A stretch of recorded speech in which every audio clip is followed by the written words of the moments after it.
बालेन्द्र शाह। नेपालको सार्वभौम सत्ता र राजकीय सत्ता नेपालको सार्वभौम सत्ता र राजकीय सत्ता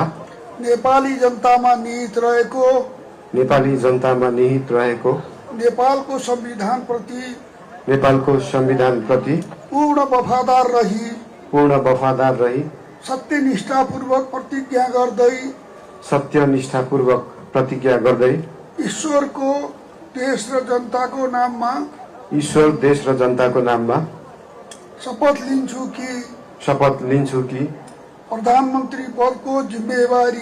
प्रधानमन्त्री पदको जिम्मेवारी प्रचलित कानूनको पालना गरी मुलुक र जनताको भलो चिताई कसैको डर नमानी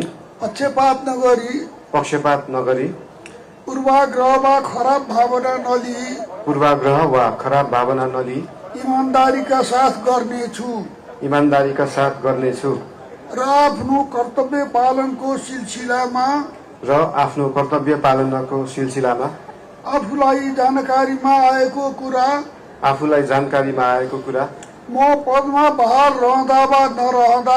म पदमा बहाल रहँदा वा नरहँदा जुनसुकै अवस्थामा पनि प्रचलित कानूनको पालना गर्दा बाहेक अरू अवस्थामा